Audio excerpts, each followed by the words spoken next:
समय बहुत बलवान है।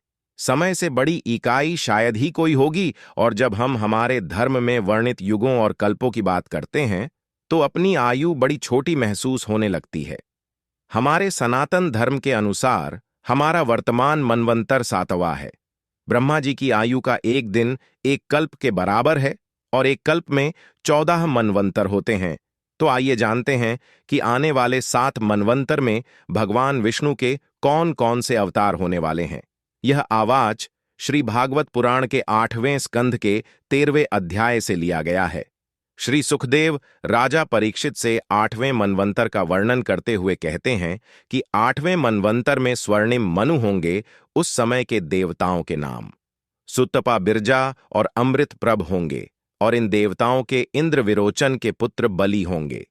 यह वही बलि है जिन्होंने भगवान के वामन अवतार को सारी त्रिलोकी ही दान में दे दी थी। आगे चलकर यही इंद्रपद का पालन करेंगे और फिर इंद्रपद का भी परित्याग करके परम सिद्धि को प्राप्त करेंगे। गालव, दीप्तिमान परशुराम, अश्वत्थामा, कृपाचार्य, ऋष्य श्रृंगण, सुखदेव जी के पिता व्यास उस मनवंतर में सप्त आर्षि होंगे। हमारे इस मनवंतर में यह सब अपने अपने योग बल से अपने अपने आश्रम मंडल में हैं। देवगुह की पत्नी सरस्वती के गर्भ से सार्वभौम नामक भगवान का अवतार होगा। यही प्रभु इंद्र से स्वर्ग का राज्य छिनकर राजा बलि को देंगे। आगे सुखदेव जी परीक्षित से बोले, नव में मनवंतर के मनु वरुण के पुत्र दक्ष सावरणी होंगे।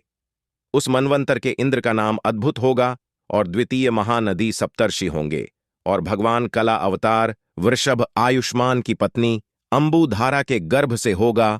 अद्भुत नामक इंद्र उन्हीं की दी हुई त्रिलोकी का उपभोग करेंगे। 10वें मनवंतर के मनु उपश्रलोक के पुत्र ब्रह्म स्वर्णिम होंगे, वे समस्त सद्गुणों से युक्त होंगी। हविष्मान, सुकृति, सत्य, जयमूर्ति आदि उस समय सप्त अर्षि होंगे। उस मनवंतर के इंद्र शंभु होंगे। विश्वश्री जी की पत्नी सूची के गर्भ से भगवान विश्वसेन के रूप में मनुष्य अवतार ग्रहण करेंगे, और शंभु नाम के इंद्र के मित्र होंगे। 11वें मनवंतर के मनु अत्यंत स्वयं ही होंगे, और उनका नाम धर्म सावर्ण्य होगा। अरुण आदि सप्त आर्षि होंगे। उस मनवंतर के इंद्र का नाम वैद्युत होगा। भगवान धर्म सेतु के रूप में अवतार लेंगे।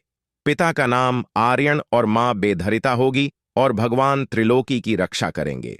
सुखदेव जी परीक्षित को बताते हैं कि 12वें मनवंतर के मनु रुद्र सावर्णी होंगे, और उस मनवंतर के इंद्रवृत धामा होंगे। तपोमूर्ति तपस्वी आग्रधिक आदि सप्त आर्षि होंगे। सत्यसाह की पत्नी सुनीता के गर्भ से 100 धाम के रूप में भगवान का अवतार होगा, और उसी रूप में भगवान उस मनवंतर का पालन करेंगे। 13वें मनवंतर के मनु परम जितेंद्रिय देव सावर्ण्य होंगे, तथा इंद्र का नाम दिस्पति होगा। उस समय निर्गुण और तत्वदर्शी आदि सप्त आर्षि होंगी। देवहोत्री की पत्नी बृहति के गर्भ से योगेश्वर के रूप में भगवान का अवतार होगा, और उसी रूप में भगवान तिरुपति को इंद्रपद देंगे। श्री सुखदेव जी कहते हैं कि महाराज परीक्षित 14वें और आखिरी मनवंतर के मनु इंद्र सावणी होंगे, और इंद्र का नाम सूची होगा। अग्नि, वायु शुद्ध और मागध आदि सप्त आर्षि होंगे। उस समय सराय की पत्नी बितना के गर्भ से बृहदवाणु के रूप में भगवान अवतार ग्रहण करेंगे तथा कर्मकांड का विस्तार करेंगे। सुखदेव जी राजा परीक्षित को बतलाते हैं कि एक कल्प में 1000 चतुर्लोक होते हैं और 14 मनवंतर होते हैं। राजा परीक्षित ने श्री सुखदेव जी से पूछा कि आपके द्वारा वर्णित मनु सप्त आर्षि आदि किसके द्वारा नियुक्त किए जाते हैं, और कौन कौन सा काम किस किस प्रकार करते हैं। सुखदेव जी कहते हैं कि परीक्षित, इन सब को नियुक्त करने वाले स्वयं भगवान ही हैं। भगवान के जिन जिन अवतारों का वर्णन मैंने किया है, उन्हीं की प्रेरणा से मनु आदि व्यवस्था का पालन और संचालन करते हैं।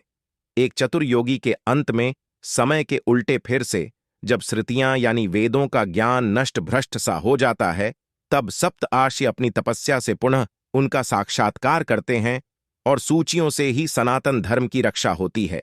राजन भगवान की प्रेरणा से अपने अपने मनवंतर में सब के सब मनु पृथ्वी पर चारों चरण से परिपूर्ण धर्म का अनुष्ठान करवाते हैं। यज्ञ, महायज्ञ आदि कर्मों में जिन जिन अर्षि, पितृभूत और मनुष्य आदि का संबंध है, उनके साथ उस मनवंतर में देवता यज्ञ का भाग स्वीकार है। इंद्र भगवान की दी हुई त्रिलोकी की अतुल संपत्ति का उपभोग और प्रजा का पालन करते हैं। संसार में यथेष्ट वर्षा का अधिकार भी उन्हीं का है।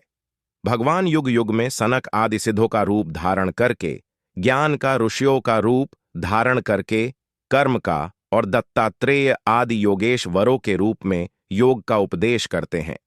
फिर मरीच आदि प्रजापति यों के रूप में सृष्टि का विस्तार करते हैं। सम्राट के रूप में लुटेरों का वध करते हैं और शीतोषण आदि विभिन्न गुणों को धारण करके काल रूप में सबको सहार की ओर ले जाते हैं। नाम और रूप की माया से प्राणियों की बुद्धि भी मोड़सी हो रही है। इसीलिए वे अनेक प्रकार के दर्शन शास्त्रों द्वारा महिमा तो भगवान की ही गाते हैं, परंतु उनके वास्तविक स्वरूप को नहीं जान पाते। और इस तरह से सुखदेव जी ने राजा परीक्षित को 14 मनवंतर का ज्ञान दिया और भागवत पुराण के माध्यम से सृष्टि के संपूर्ण रहस्य से हम सबको अवगत करवाया। तो कमेंट में जय श्री कृष्ण जरूर लिखे।